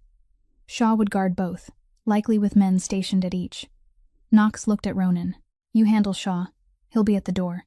I need you to get inside without him stopping you. No need to get rough. Just make sure he doesn't block me when I walk in." Ronan nodded. He knew Shaw. Smart, but not built for direct confrontation. Shaw was the kind who calculated from behind, not the kind who stood in a doorway and held it. Knox turned to Holt and Whitfield. "You two follow Trent. He'll be inside the meeting, but when things start, he'll be the first to react. He doesn't know how to hold back. You stand by the meeting room door. When I go in, you go in behind me. If Trent makes a move, you stop him. Don't let him break the meeting." Holt nodded. Whitfield nodded as well. Knox looked at Novak. "You stay outside. Watch the cars. If things go bad, you drive. If things go well, you still drive." Novak nodded and didn't ask anything more. Ronan looked at Knox, then at the envelope of documents Brenda had sent lying on the table.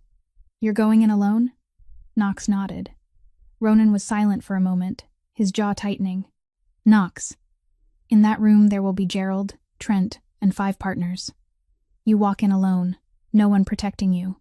If it doesn't go the right way, you'll be standing in a room with 7 men and no one on your side." Knox looked at Ronan. "If I bring people with me, Gerald will tell the partners I came to start trouble, to use force to take back control. And he'll be right. They'll see 2 sides fighting, and they'll either walk away or stand with Gerald, because he's already in the chair, and I'm the one forcing my way in. I have to go in alone, with the evidence in my hands. Let everyone in that room see it, read it, and decide for themselves who should be sitting in that chair. I don't need to force anyone. I just need the truth on the table." Ronan held Knox's gaze for a long moment, then exhaled. "I'll be right outside the door. If you need me, I'll be inside in 10 seconds. Knox nodded. "That's enough." The meeting broke apart. Holt, Farrell, Whitfield, and Novak left, each going a different direction. Not together, not contacting one another until night. Ronan stayed a few minutes longer, going over the plan one last time with Knox. Then he left as well. Knox sat alone in the room, the envelope of documents on the table, the warehouse layout on the wall. He looked at his watch. 8 hours. Knox left Pilsen in the late afternoon. He didn't go to the warehouse. He went to Maxwell Market. June was packing up her flowers at the end of the day when she saw Knox standing at the edge of her stall. She looked at him, not surprised, but not pleased either. Since the day she returned the envelope of money, they hadn't seen each other. Knox stood there, empty-handed, saying nothing for a few seconds. Then he spoke, his voice low, slower than usual. "Tonight I'm ending this. If it goes well, you won't be bothered again. No one will come to your flower stand. No one will touch Miles. Everything will be over." June looked at him. She didn't ask what ending this meant. She had lived on the South Side long enough to know there were questions you didn't ask. But she asked something else. "What if it doesn't go well?" Knox looked at her, silent for a moment. Then he said, "Then I'm sorry. For everything. For the night you dragged me home. For the envelope in the flower basket. For the time I used you without asking. For everything I brought into your life." June stood still. She was still holding the bouquet she had been arranging. She looked at Knox, and in that moment, she didn't see the man she had been angry with all week. She saw the man she had found in a dark alley, bruised, swollen, and now standing in front of her, about to walk into a place he might not return from. June said nothing. Knox gave a small nod, turned, and walked away. He had taken 3 steps when he heard June's voice behind him, soft, almost too quiet to carry. "Don't die." Knox stopped. He didn't turn back. He stood still for a second, 2 seconds, then kept walking. He didn't turn around because he knew that if he looked at her now, he wouldn't want to leave, and he had to go. From the outside, the warehouse on Cermak Street looked like any abandoned warehouse on the south side of Chicago. Gray brick walls, rusted iron doors, no sign, no outside lights. But inside, Patrick Sullivan had turned it into his unofficial meeting room 15 years earlier. 1 long table, 8 chairs, ceiling lights bright enough to read documents but dim enough that no one would want to take photographs. This was where the real decisions of Sullivan Holdings were made, not in the office building on Michigan Avenue, 8 o'clock at night. Gerald sat at the head of the table, exactly where Patrick had once sat. Trent sat on his father's right, both hands on the table, back straight, trying to look as if he belonged in that chair. 5 partners sat along both sides of the table: McGuire, Devlin, Morrison, Burke, and Pratt. McGuire and Devlin were the first 2 men Gerald had contacted after Knox disappeared. Morrison and Burke controlled the commercial real estate division. Pratt was the newest, brought in near the end of Patrick's life, managing the money laundering operation through shell companies. 5 men, 5 pairs of eyes, and not one of them looked at Gerald the way they had once looked at Patrick. Outside the door, Shaw stood guard. He had placed 1 man at the main entrance and 1 man at the side entrance. Shaw himself stood in the hallway connecting both doors, where he could watch both ways in. Shaw carried nothing heavy. All he needed were his eyes and his phone. If any stranger appeared, he would call Gerald inside, and Gerald would decide. Shaw never got to make that call.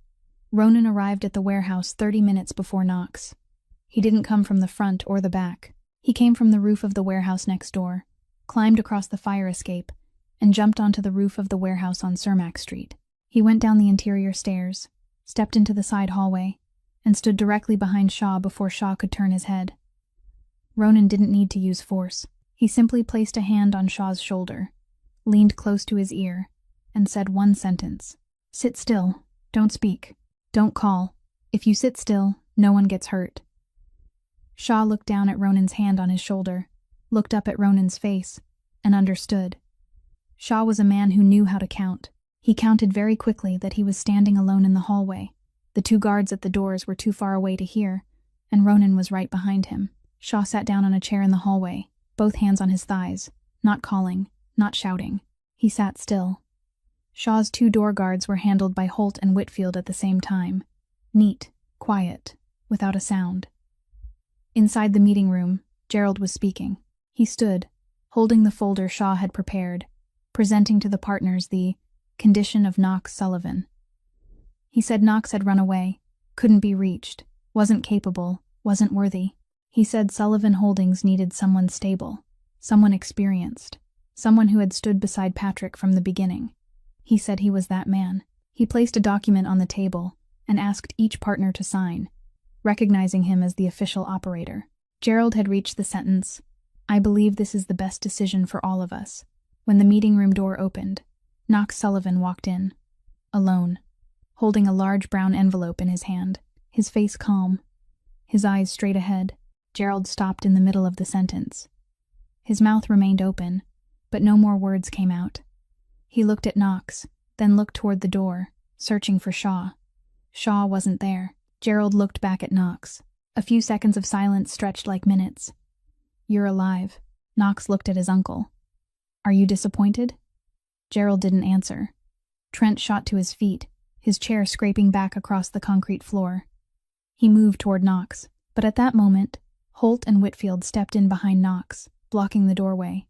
Holt looked at Trent, saying nothing, needing to say nothing. Trent stopped in the middle of the room, looked at Holt, looked at Whitfield, then looked at his father. Gerald signaled for Trent to sit down. Trent didn't sit immediately. His jaw clenched, his fists tight, but at last he stepped back and sat. Knox walked to the table. He didn't sit. He stood across from Gerald, placed the envelope on the tabletop, opened it, pulled out the documents inside, and spread them before the 5 partners.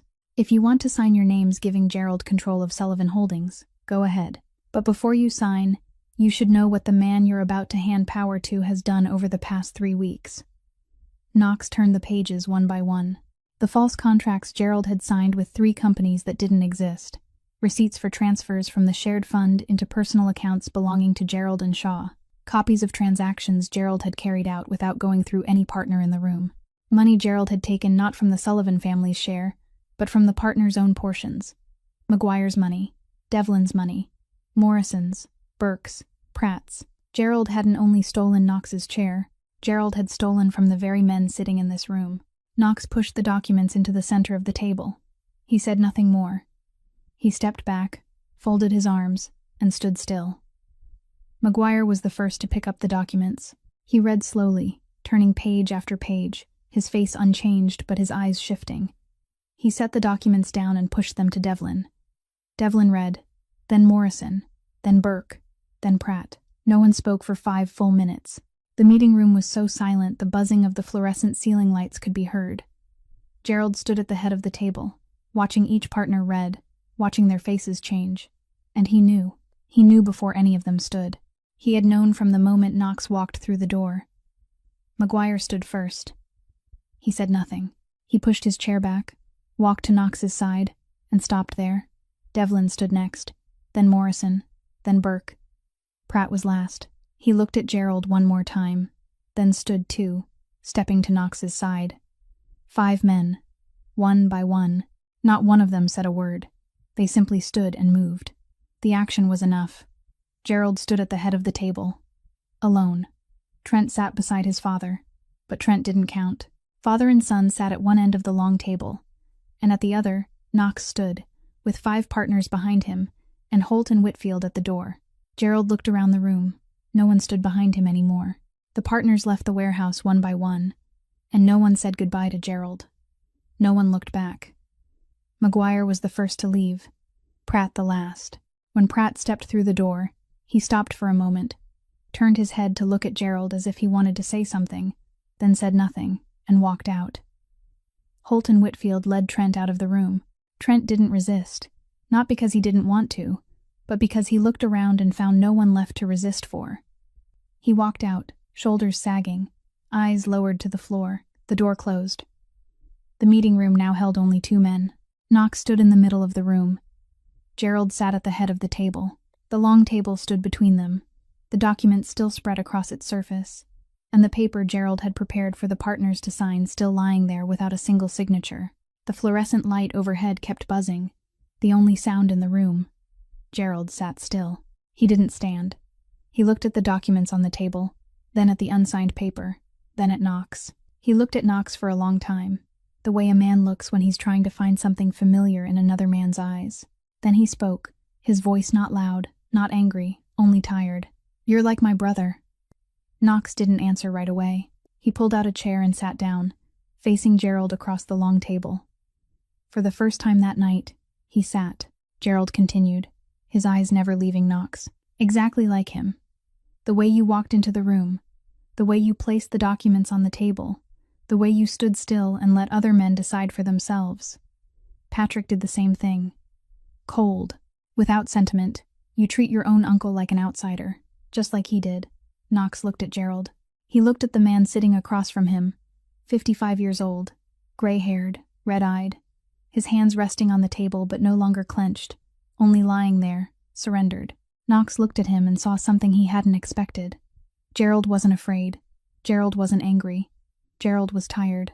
The exhaustion of a man who had been running for a very long time and had just realized he had run down the wrong road. Knox spoke slowly. "I'm not like my father." Gerald raised an eyebrow and waited. "My father wouldn't give you the chance to stand up and walk out of here." Gerald was silent. The sentence hung in the air for a while. Then Gerald lowered his head and looked down at his hands on the table, looking for a long time, as if counting the veins raised across the backs of them. He understood what Knox had just said. Patrick would never have let Gerald leave this room after everything Gerald had done. Patrick would have handled Gerald in Patrick's way, and Gerald knew what that way was, because he had stood beside his brother when Patrick handled other traitors before. But Knox wasn't doing that. Knox was giving him the chance to stand up, and Gerald didn't know whether that made him feel more relieved or more humiliated. Knox continued, his voice even, without emphasis, without threat, only stating the truth. "You leave Chicago tonight. Not tomorrow, not next week. Tonight. Trent and Shaw are stripped of every right in Sullivan Holdings and every related operation. They hold no position, sign nothing, and meet no one in Sullivan's name. If I hear your name anywhere in this city, at any time, there won't be a second conversation." Gerald sat still. He listened to every word. He didn't argue, didn't beg, didn't explain. He had lived long enough in this world to know that once things had reached this point, words couldn't change anything. He had gambled, and he had lost, not because Knox was better, but because Gerald had been too greedy and too dismissive. He had dismissed Knox because he thought Knox was young. He had dismissed Brenda because he thought she was only a housekeeper. He had dismissed Ronan because he thought one phone call was enough to move him aside, and he had dismissed himself when he thought he could take the partner's money without their knowing. Gerald stood. Slowly, the chair slid back. He buttoned his suit jacket and smoothed his hair. An old habit, even though now there was no one left to look proper for. He looked at Knox one last time. He said nothing. He walked out of the room, his shoes striking the concrete floor, each step echoing evenly in the empty space. The door opened. The door closed. Gerald Sullivan left the warehouse on Cermak Street, left Chicago, and Knox never heard his name in the city again. Knox remained seated alone in the meeting room. He looked at the chair at the head of the table where Gerald had just sat, the chair his father had occupied for 15 years, the chair that now belonged to him. He didn't sit in it. He sat in the middle of the table, looking at the documents, looking at the unsigned paper, then bowed his head, placed both hands against his forehead, and sat still for a very long time, not because he was sad, not because he was happy, but because for the first time since the night his father died, everything had gone quiet. And in that quiet, Knox Sullivan allowed himself to be tired. At the same time, on the south side, Ronan stood outside the door of June's old apartment. He had gone there before the meeting began, because Knox had told him to. Knox had said, "Before I go into the warehouse, go to June. Make sure she's safe. If Trent has sent anyone there ahead of us, handle it." Ronan arrived and found two strangers sitting in a car parked outside the apartment building, men Trent had sent earlier that afternoon. Ronan called Farrell. Farrell came. The two strangers left without causing trouble, because when they saw Farrell step out of the car behind them, they understood they were in the wrong place at the wrong time. June opened the door when she heard the knock. She saw Ronan standing in the hallway, his face normal, his hands in his pockets. Ronan didn't explain much. He only nodded, then said two words, "It's over." June looked at Ronan, then looked out through the hallway window, where the strange car was no longer parked. She didn't ask what was over. She only nodded back, then closed the door. 3 months after the night at the warehouse on Cermak Street, Knox Sullivan completed the legalization of Sullivan Holdings. It wasn't easy. Those 12 weeks were 12 weeks of sitting with lawyers, accountants, and Walter Keene, turning over every page of the books his father had left behind, untying every knot Patrick had spent 30 years tightening. The private casinos were closed or turned into licensed legal clubs. The lending division was restructured into a registered finance company. The Southern Port Transport operation was audited from the ground up. McGuire left, took a payment, and disappeared from Chicago. Devlin stayed and accepted the new rules. Morrison and Burke either became legal partners or walked away. Pratt was cut off completely. Sullivan Holdings lost nearly half the revenue it had made in Patrick's time, but the remaining half was clean. Knox kept his promise to his father. Not the promise to keep the empire large, but the promise to turn it into something that could survive in the light. Ronan remained at Knox's side, still standing one step behind him, but now his work was lighter. There were no underground partners to guard against anymore, no dirty transactions to hide. Brenda remained the housekeeper at the estate, still opening the door for guests, still cleaning the rooms, but now she slept better because she no longer had to hide an envelope at the bottom of her wardrobe. Holt managed legitimate transport.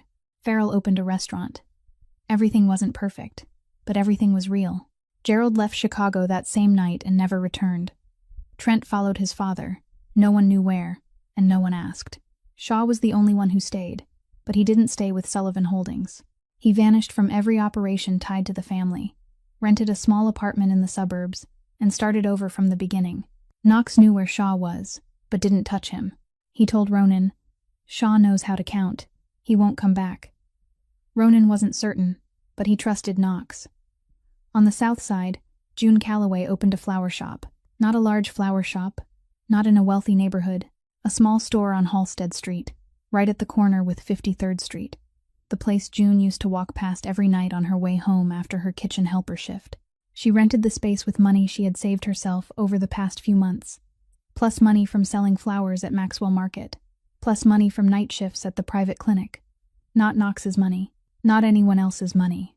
June painted the walls herself, arranged the shelves herself, put up the sign herself, bought the buckets herself, chose the flowers herself. Miles helped her clear the storage room and install the racks on weekends.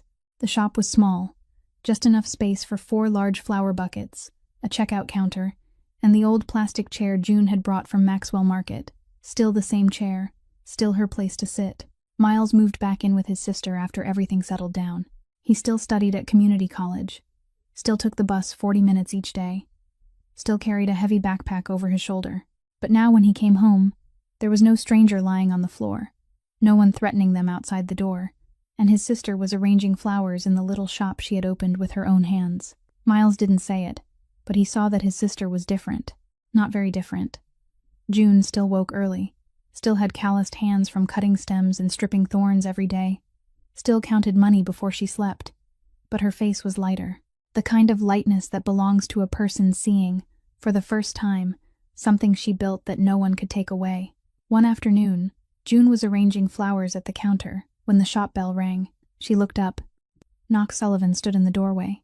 No Ronin behind him, no luxury car parked outside. He wore an ordinary coat, empty-handed, and had come on foot. June looked at him from behind the counter, 3 months without seeing each other.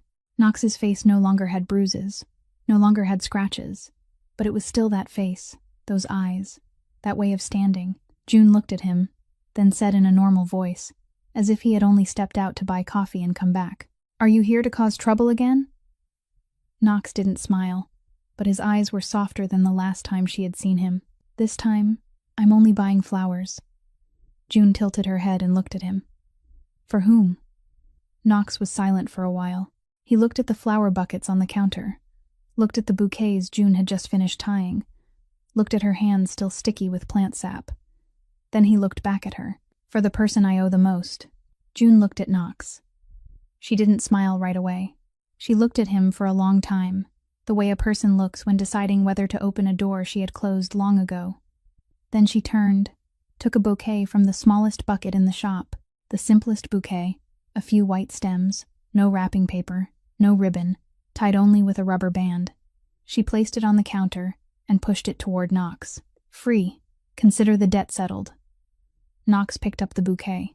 His hand, the hand that had once signed million-dollar contracts, the hand that had once clenched so tightly in the dark that his nails marked his palm, now held a small bouquet tied with a rubber band. He looked at the flowers, then at June, then nodded. Knox didn't stay. He didn't say another word. He didn't ask for her new phone number, didn't make plans to see her again, didn't promise anything. He held the bouquet, nodded to June, then turned and walked out. The doorbell rang again as he stepped outside. He walked down Halsted Street, the white flowers in his hand, and didn't look back. But he would come back. June knew. Knox knew. They both knew, just not today. Because some things needed time, and for the first time in their lives, both Knox Sullivan and June Calloway had enough patience to wait. Miles stood in the storeroom doorway at the back of the shop, holding pliers as he repaired a shelf, looking out toward the counter. He saw Knox walk away, saw his sister standing behind the counter watching him go, and he shook his head. But he smiled, the kind of smile a younger brother wears when he knows his sister will be all right. June turned back to the flowers. She picked up the rubber band that had fallen on the counter, the one from the bouquet she had just given Knox, rolled it up, and placed it in the box. Then she continued her day, just like every other day, but a little different. Only a little. If this story touched you, please press like to support us so we can continue bringing you stories like this. Share the video with the people you think need to hear it. And if you haven't subscribed to the channel yet, please subscribe so you won't miss new stories every day. We would truly love to hear the feelings deep in your heart, how this story made you feel, which character made you think the most. So please leave a comment below so we can listen. Thank you for being here. Thank you for listening until the very last minute. I wish everyone watching this video good health, a joyful life, and peace every day. Goodbye, and see you again in the next video.